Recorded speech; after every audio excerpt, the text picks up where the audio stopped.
Think you're getting a great deal on that fancy SUV or budget-friendly sedan? Think again. Some cars will drain your wallet with endless repairs and frustrating reliability issues. From luxury nightmares to budget blunders, we're breaking down the absolute worst cars you should avoid at all costs. Which ones made the list, and is your car one of them? Stick around to find out. Number 1. Land Rover Range Rover. At first glance, the Land Rover Range Rover seems like the ultimate SUV. It's stylish, packed with high-end features, and carries an air of exclusivity that wealthy buyers love. But behind the polished image is a vehicle notorious for unreliability, excessive repair costs, and a resale value that plummets faster than you'd expect from a luxury brand. Owners frequently report electrical failures, air suspension problems, engine issues, and malfunctioning infotainment systems. These aren't small, cheap fixes either. Replacing an air suspension compressor alone can cost over $2,000, and a full system failure can set you back $6,000 or more. The turbocharged engines found in many models are also prone to failures, leading to costly repairs that can easily reach 5 figures. Maintenance is another money pit. Even simple tasks like an oil change or brake service cost significantly more than other SUVs in its class. Land Rover also ranks poorly in long-term dependability, meaning as the miles add up, so do the repair bills. And if you ever decide to sell, prepare for a shockingly low resale value. Range Rovers depreciate faster than nearly every other luxury SUV, often losing over 50% of their value within the first 3 years. Number 2. Volkswagen Atlas Cross Sport. Volkswagen marketed the Atlas Cross Sport as a sleek, sportier alternative to the standard Atlas, but it's a perfect example of style over substance. While it looks modern and refined, the actual driving experience is underwhelming, frustrating, and completely forgettable. According to Consumer Reports, only 38% of Atlas Cross Sport owners would buy another one, a damning statistic for any vehicle. A big part of the problem is the driving dynamics. The Atlas Cross Sport feels sluggish, unresponsive, and disconnected from the road. The steering is vague, the acceleration is unimpressive, and the transmission has a frustrating tendency to lag before shifting, making highway merging and city driving feel unnecessarily difficult. Then, there's the long list of electrical and mechanical problems. Owners frequently report glitchy infotainment screens, malfunctioning sensors, and frustrating electronic failures that make daily driving a hassle. Even basic features like power windows and climate controls have been known to fail randomly, requiring trips to the dealer for costly repairs. Despite all these issues, Volkswagen still prices the Atlas Cross Sport as if it's a premium midsize SUV, putting it in the same range as far more reliable and well-equipped competitors. If you're spending this kind of money, you deserve something that won't make you regret your decision every time you get behind the wheel. Number 3. Nissan Sentra. At a glance, the Nissan Sentra looks like a practical, affordable choice. It has a low starting price, decent fuel efficiency, and plenty of standard safety features. But a cheap price doesn't always mean good value, and the Sentra is proof of that. One of the biggest issues with the Sentra is its transmission, specifically Nissan's continuously variable transmission, which has a long history of premature failures, jerky performance, and overheating problems. Many owners report slipping gears, sudden loss of power, and even complete transmission failures before hitting 80,000 miles. Repairs are expensive, often exceeding $4,000, and Nissan's track record with CVTs has led to multiple lawsuits and recalls over the years. Beyond the transmission issues, the Sentra's engine performance is painfully weak. It's a 2-liter 4-cylinder engine making only 149 horsepower, which might sound reasonable, but in reality, it feels underpowered and sluggish. Acceleration is slow, highway passing requires careful planning, and the car struggles when carrying passengers or climbing hills. The engine is also noisy and unrefined, making for a less than pleasant driving experience, especially on longer trips. Number 4. Nissan Armada. Now, this one tried to position itself as a full-size SUV that blends power, luxury, and family-friendly practicality, but in reality, it's an outdated, inefficient, and costly vehicle that will drain your wallet at every turn.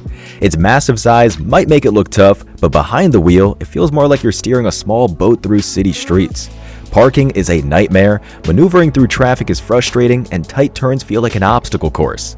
Then, there's the terrible fuel economy. The Armada's 5.6-liter V8 engine delivers plenty of horsepower, but at a ridiculous cost. 14 miles per gallon in the city and 19 miles per gallon on the highway. This SUV drinks fuel like it's free, making it one of the least efficient vehicles in its class. With gas prices constantly fluctuating, Armada owners spend hundreds more per month compared to people driving competitors like the Chevrolet Tahoe or Ford Expedition.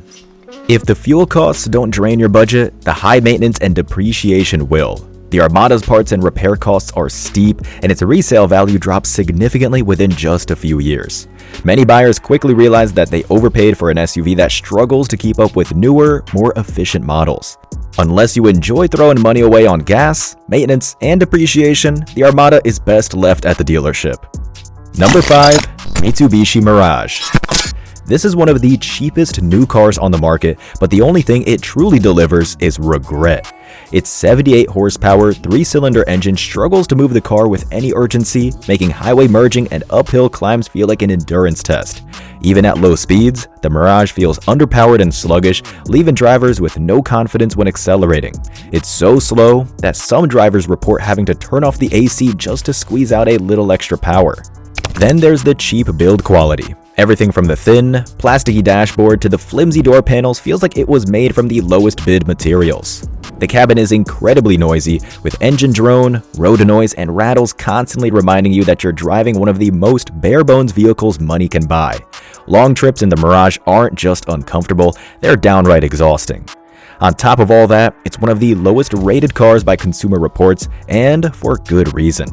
Mitsubishi's reputation for reliability has never been strong, and the Mirage's cut-rate parts and weak engineering make long-term ownership a gamble. If you're on a budget, there are far better options in the used car market. The Mirage might be cheap up front, but you'll pay for it in the frustration and disappointment. Number 6. Chrysler Pacifica. Minivans are designed to be dependable, but the Chrysler Pacifica has built a reputation for being one of the least reliable family vehicles on the market. While it boasts a sleek design and some nice interior features, its mechanical problems and high maintenance costs make it a risky choice for anyone looking for long-term reliability. One of the Pacifica's biggest weaknesses is its transmission. Many owners report jerky shifting, delayed acceleration, and even complete transmission failures, often well before hitting 100,000 miles.